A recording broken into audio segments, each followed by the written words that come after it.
The last thing you want to hear when you need your auto insurance most is a robot with countless irrelevant menu options. Which is why with USAA Auto Insurance, you'll get great service that is easy and reliable, all at the touch of a button. Get a quote today. Restrictions apply. Nigel here. Did you know the wise time to relieve allergies is at night? With Xyzal. And who better to explain than a wise owl like me? Your allergies won't take a hint when you're tired and ready for bed. Don't suffer the symptoms that bother your sleep. Take Xyzal 24-hour instead. It starts working fast and works while you sleep, so you finally get much-needed rest. Then all the next day, it's still going strong, so you can feel your best. Be wise, all. Take Xyzal at night. Use as directed. Starts working in 45 minutes. I just saw a video last week that I couldn't even tell if it was satire or not. They were freezing cottage cheese curds, freezing them, and calling it protein Dippin' Dots. That's got to be a joke. I mean, we can only hope. I need to know how high cottage cheese sales are up. Could you look that up? Okay.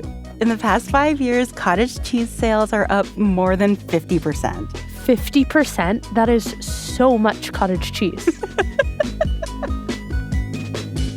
I'm Yasmin Tayag, a staff writer with The Atlantic. And I'm Natalie Brennan, producer at The Atlantic. This is How to Age Up. Okay, Natalie, have you fallen for any food trends? All of them. All of them. I've tried basically everything except for prayer. I was plant-based. Mm-hmm. Now I'm eating ground turkey like it's my job. I had a kombucha phase.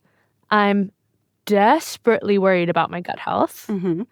And I did start buying a brand of oat milk with no seed oils, I fear. Oh, girl, not the seed oils.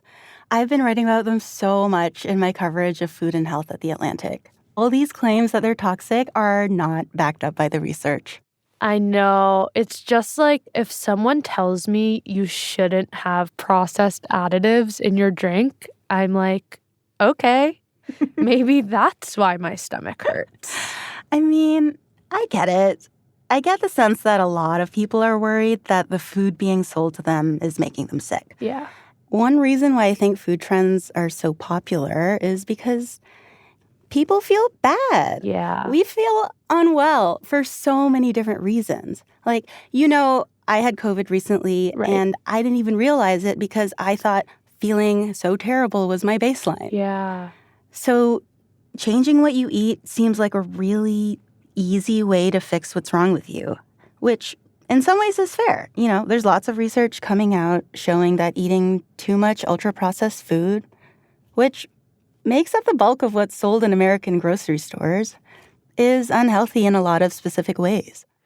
But it's interesting to see now these very real concerns co-opted politically, right? Mm-hmm. Like, I didn't imagine that criticizing ultra-processed foods could have me worrying that I was aligning myself politically with Maha wellness supporters. You're right. We're at a very interesting time right now where food and the way it's produced is being politicized. Yeah. With RFK Jr. as the health secretary, food is increasingly being framed in either of two ways. You either eat the Maha way, mm-hmm, which is drinking raw milk and eating beef tallow and only having natural foods, or you're like a shill for big food and eat all this terrible processed stuff. Yeah. Which is confusing, right? Because I don't feel like most people fit neatly into either of those categories. And it's just not the right way to think about eating.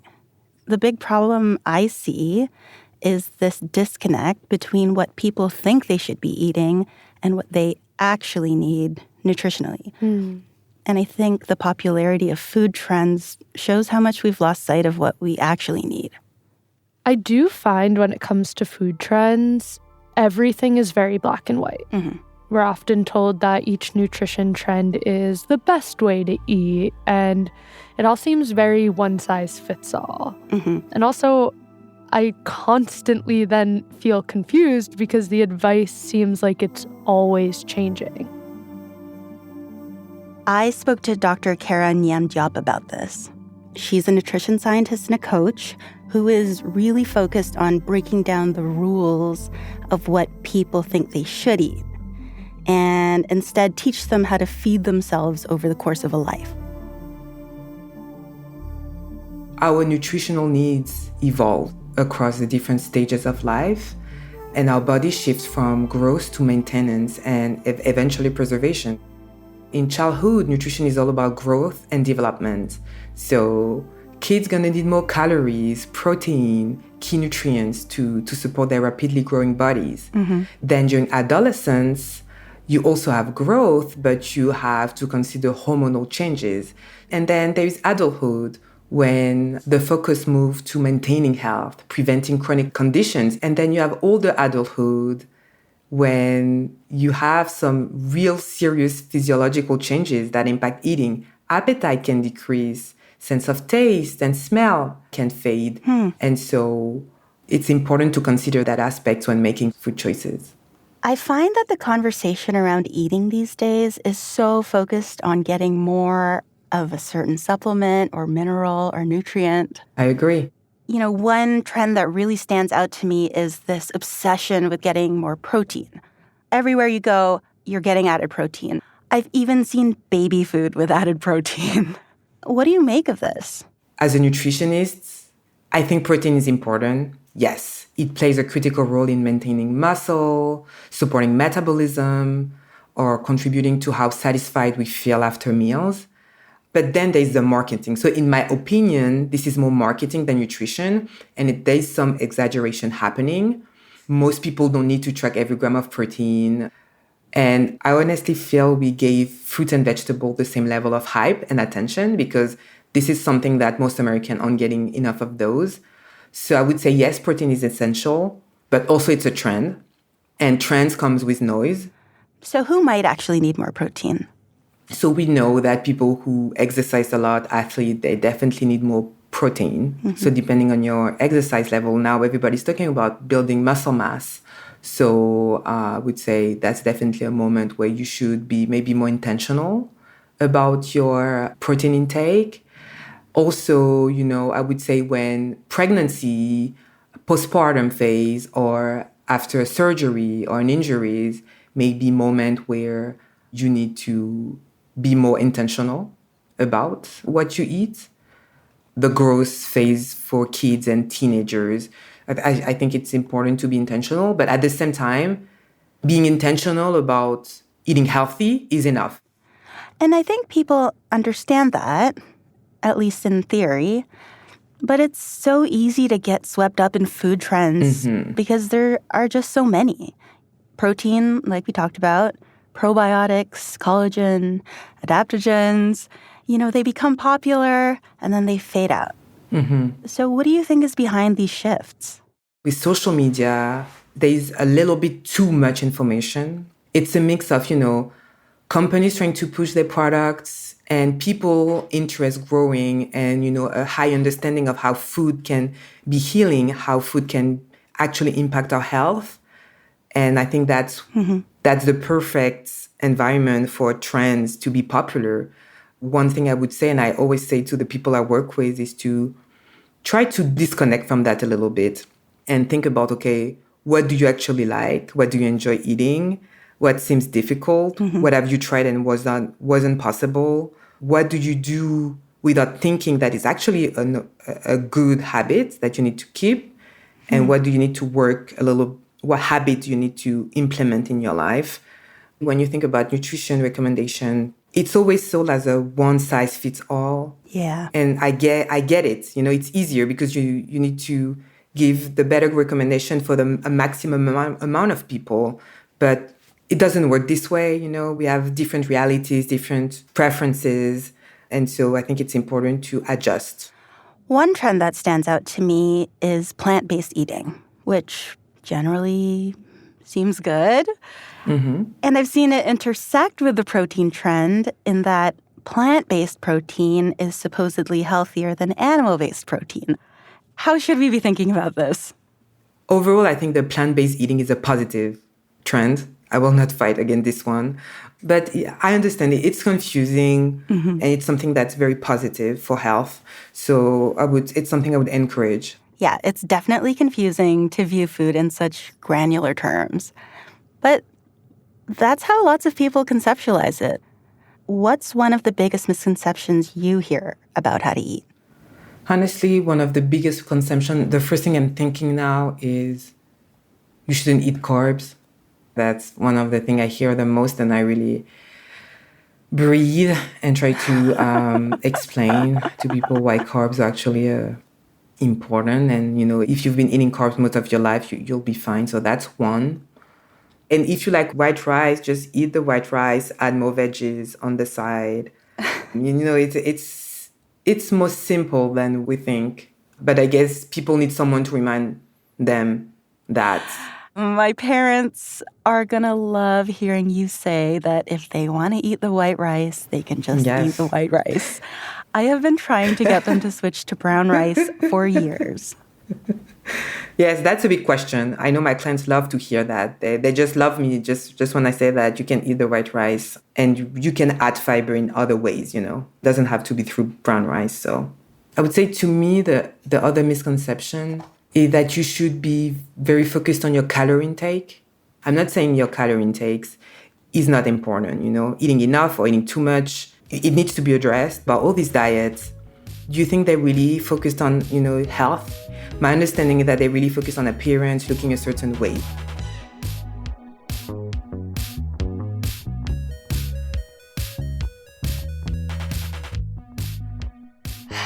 Natalie, as you know, I'm in the middle of trying to figure out a long-term healthy diet for myself after a recent cardiologist appointment. Yeah, she looked at my blood work and was like, okay, something has to change here.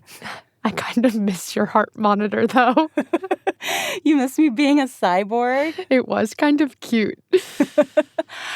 I do not miss it because it made me really conscious about the way I eat. When I was younger, the only thing I really thought about was calories.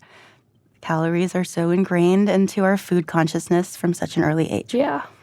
But now, my doctor is worried about my blood pressure and my blood sugar and my cholesterol.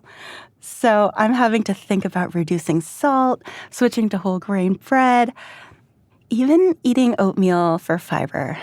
I hate oatmeal. Actually, no one said you have to eat oatmeal. I know. And actually, Dr. Nyemb-Diop is helping me rethink this new shift in eating. When she was talking about healthy ways of eating and was like, what do you actually like? What do you enjoy eating? That kind of reframed my approach to my doctor's recommendations. Yeah, I think it could be really helpful to think about this as additive rather than restrictive. So what are the foods that you enjoy, that delight you, that still fit into the recommendations that you were given? To be thinking about those foods as foods that you could be eating more of and can fill up more of your plate rather than making switches that you don't enjoy. Right.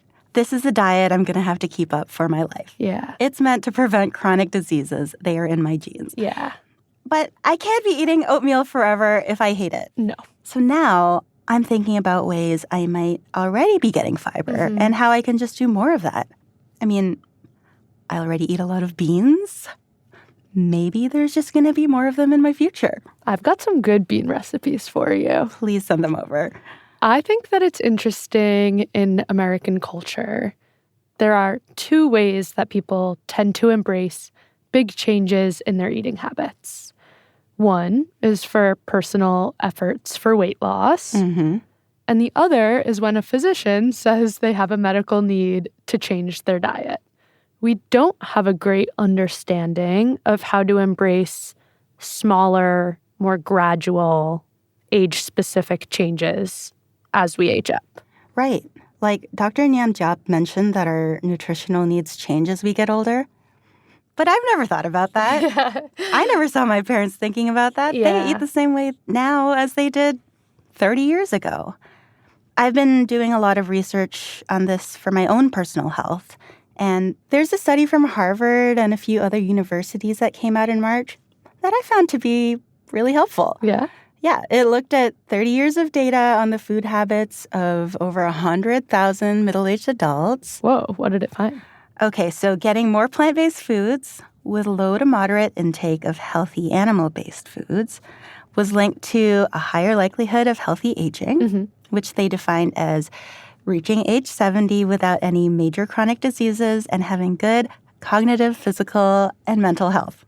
Okay, so backing up Dr. Nyemb-Diop's claim that plant-based, not just a trend. Not a trend, just a healthy part of a long-term diet. But back to the Harvard study.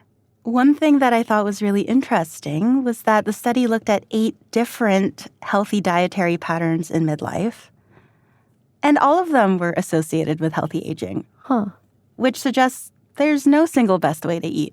Okay, so healthy diets can be adapted to fit individual needs and preferences. There's no set rule book. Amazing news for you and the oatmeal. Oh my God.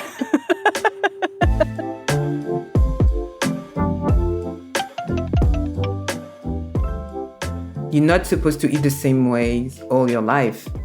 Your tastes are gonna change, and just try to think about the way you eat as something dynamic and flexible. You're gonna do your best to eat in a way that's aligned with your, values and your needs most of the time, but there's no perfect ways of eating. What you're describing sounds to me a lot like intuitive eating. This idea that you should eat what your body tells you rather than try to control your diet. What are your thoughts on it? I think it's an interesting approach. It's definitely inspiring. However, I'm not aligned on every single aspect because I think that sometimes, depending on your circumstances, you do need to think a little bit more about how you're going to eat. I felt intuitive eating is really geared toward someone who has financial privilege, when you can afford not to really think about how you're going to eat tomorrow, right. When you can afford to focus on your inner hunger and fullness without, because you're going to have food all the time. I sometimes hear intuitive eating positioned as the polar opposite of traditional diets, with strict limits on what and when and how much you can eat, which are still so popular. How does this show up with the people you work with? So my clients are serial dieters. They come from years and years, decades of dieting and cycling between, from one diet to another. So I'm very familiar with that. And I think that, I understand when you think about it, nutrition can feel overwhelming. And so it may be difficult to navigate. And so a diet is a structure. It feels safe. So that's why people are attracted to these diets. But, I'm trying to demonstrate they can trust their intuition to nourish themselves. So how do you teach people how to adopt that approach to eating? I try to not see things black and white. You have to follow a set of rules to nourish yourself. It's more nuances of gray. These are, you have some principles that are true in nutrition. And then how to make this a regular part of your life without being obsessed with it. What are your struggles? So it's really personalized, I would say. But the first step is, okay, when people come to me, they failed, quote unquote, failed so many diets. And so they feel they are a failure. And so the first step is showing them they have they know, and they need to focus on what they need instead of those rules that are not a good fit. So what would it look like for me, for example, to build healthy eating habits around my needs? I'm in my late 30s and I have no time. Yes, we're about the same age, and I do feel that for myself as well. You probably have young kids to take care of. You have aging parents. You have a full-time job. You're very busy. So I think the first thing I'm thinking about is, keeping that in mind when I provide recommendation. Sometimes I hear people, whole food only. I love that. But is it actually doable? Me, when I'm thinking about, that reality, I'm thinking about let's go to what's practical. The frozen section, pre-cut vegetables. It needs to be easy. We don't have much time. So I think time management is a big part of nutrition at that age. Frozen spinach is a must in my freezer. Yes, frozen spinach, being practical. But I don't think there should be a big change in the way you eat, unless you have a condition that the doctor has identified. But, I would say if you follow the general recommendation, you shouldn't have to worry about those details. We're going to take a short break, but when we come back... Why is everyone re-talking about the blue zones right now?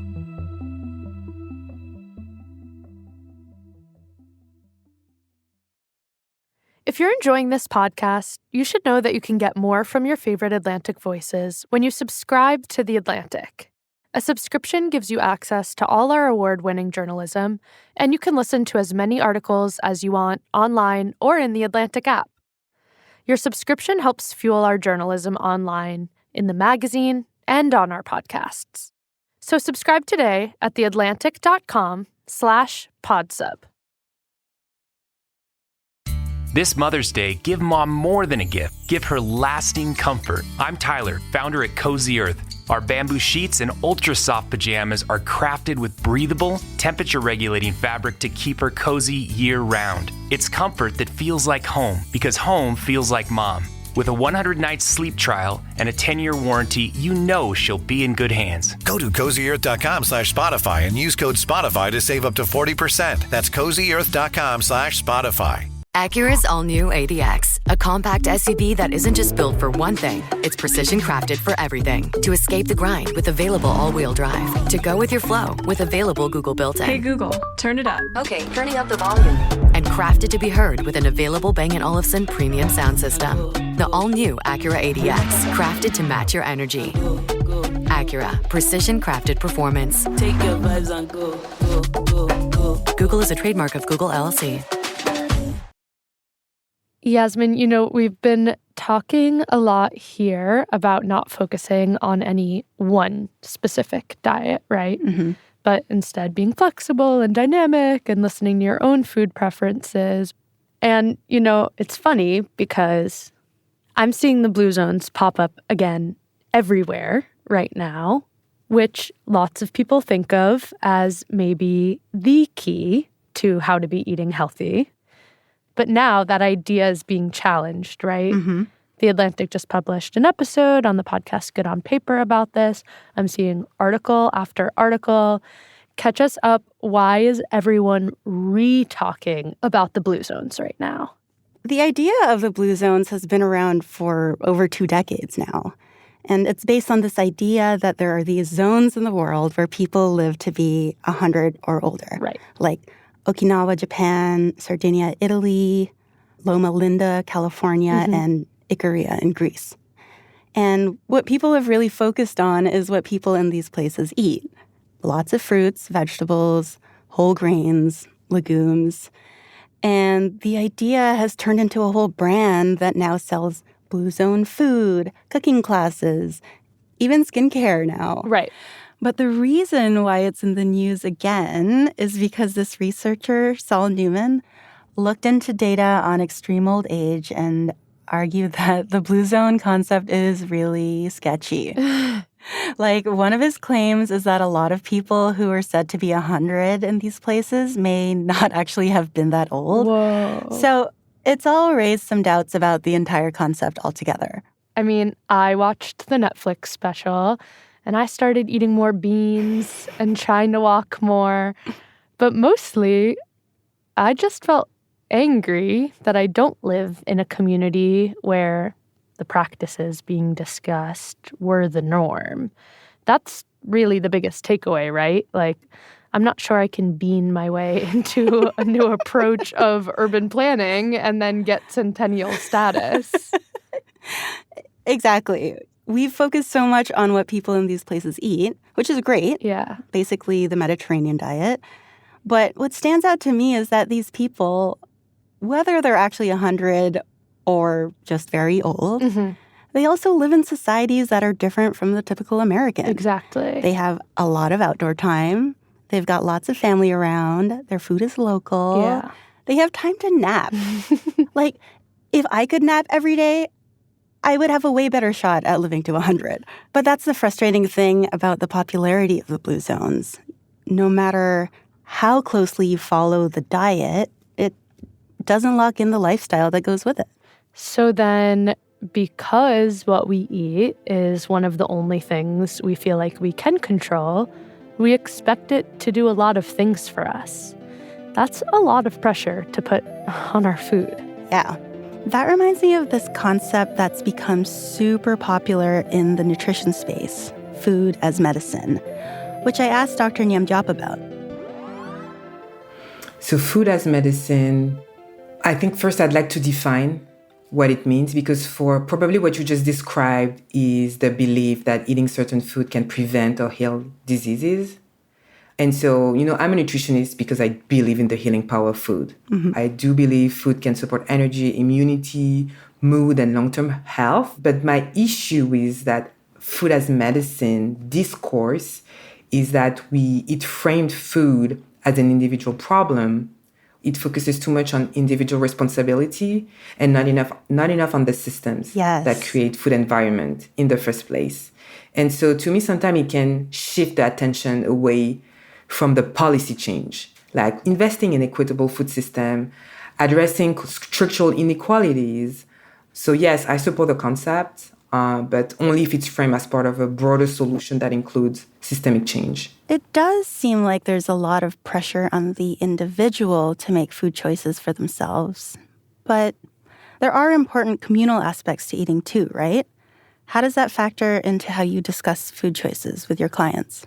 When we talk about cooking, we immediately understand the community or the sharing aspect of cooking, cooking for others. But when we talk about nutrition, it's always framed in an individualistic frame that you have to eat this for your health. But when you actually bring the two together, you realize that sometimes nourishing yourself, you can have support. So it's not only you, it's your support, the support system that can help you make better choices.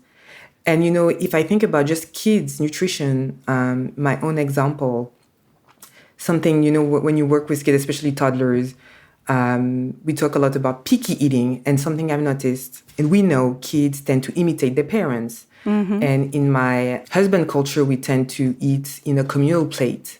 And what I've noticed is that my kids eat much more fruits and vegetables when we eat in a communal plate. So when we eat together than and I give them a plate on their own. So these are, strategies also to just eat healthier. So I was trained in France where culture, community aspect, eating around the table are embedded in our understanding of nutrition. I don't think here it is as much, but it's definitely something I would focus on. How does it affect how you study food habits here? Is it like a superpower where you can see exactly what's going wrong here? Yes, a little bit. So, I'm at the interface of different food culture. And so that being at the interface gives me that superpower, not necessarily coming from outside, but just understanding that culture and the way food connects us is so important. It gives me that superpower.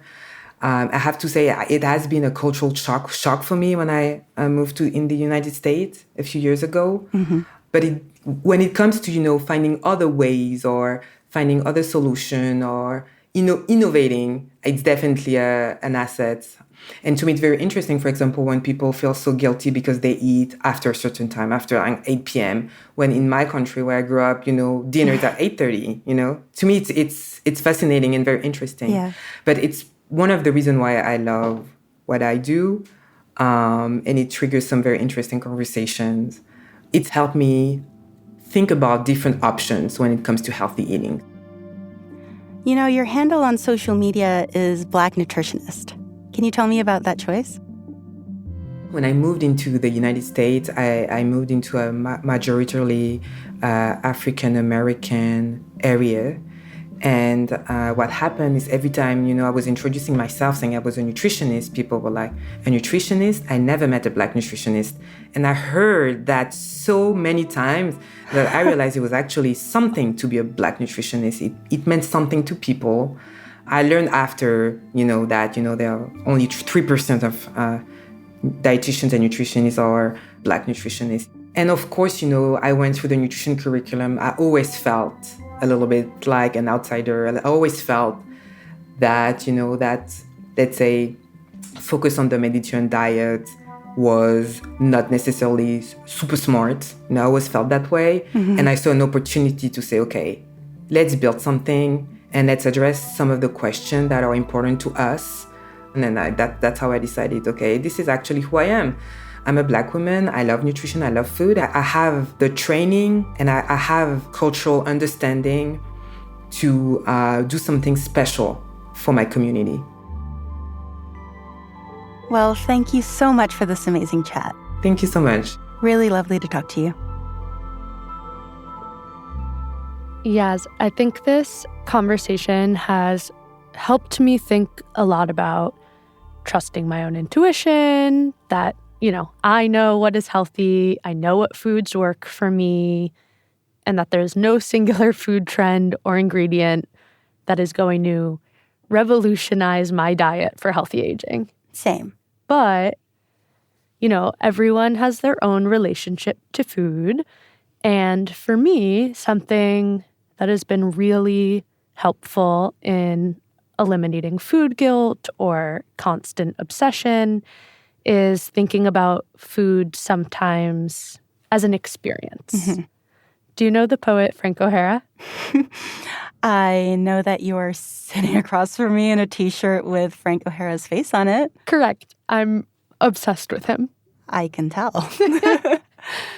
And a big reason for that is because his poem, Having a Coke with You, which has become kind of a psalm for me. I don't think I know that one. There's a recording of him reading the poem himself, and I've listened to it so many times that without even trying, I've memorized the poem. He begins by saying, having a Coke with you is even more fun than going to Saint Sebastian, Irun, Onday, Biarritz, Bayonne, or being sick to my stomach on the Travesera de Gracia in Barcelona. Partly because in your orange shirt you look like a better, happier Saint Sebastian. Partly because of my love for you. Partly because of your love for yogurt. And then he lists all the things that sharing a soda with his loved one is better than. And, he takes it one step further. He begins to question what good is all the research when it can't capture an experience with somebody you love. The works of the Impressionists, Futurism, Michelangelo, none of it compares. And what good does all the research of the Impressionists do them when they never got the right person to stand near the tree when the sun sank? None of them is as good as sharing a drink with someone you love. Exactly. Yeah, that makes sense to me. And I think it's important for us to remember that, of course, what we eat is important for our nutrition and our health and our lifespan. But it also matters when and where and with whom you're eating, right? Like you could have the most amazing plant-based, nutritionally adequate diet, but if you're eating it alone all the time, that's not going to be great for you. When I think about the food memories that are most important to me, they honestly have less to do with the food than with the context, right? Like my favorite food memory is from when I was like 7 years old. I was swimming in my cousin's outdoor pool in the Philippines with all of my little cousins. And one of the aunties had one of those grilled cheese makers by the side of the pool. And she was just whipping out these little grilled sardine sandwiches and just handing them out to us fresh out of the pool. And we would be so hungry and it was just so warm and salty. And that to me was the happiest food moment. And that's a lot coming from you, a foodie. Yeah, give me the sardines on toast. Yeah, or, for me, every once in a while, a Coke. The poem has given me a lot of permission to remember that food isn't always just about its ingredients. It's also about ceremony and connection and delighting in what is shared. It seems they were all cheated of some marvelous experience, which is not going to go wasted on me, which is why I'm telling you about it. The marvelous experience of sharing a meal. Not wasted on me either, Mr. O'Hara. And I will tell you and tell you and tell you about it. That's all for this episode of How to Age Up. This episode was hosted by me, Yasmin Tayag, and co-hosted and produced by Natalie Brennan. Our editors are Claudine Abade and Jocelyn Frank. Fact-checked by Enna Alvarado. Our engineer is Rob Smerziak. Rob also composed some of the music for this show. The executive producer of audio is Claudine Abade, and the managing editor of audio is Andrea Valdez. Next time on How to Age Up. While we are the most age-diverse society we've ever been, we're simultaneously the most age-segregated. What we can learn from intergenerational partnerships to age up together. We'll be back with you on Monday.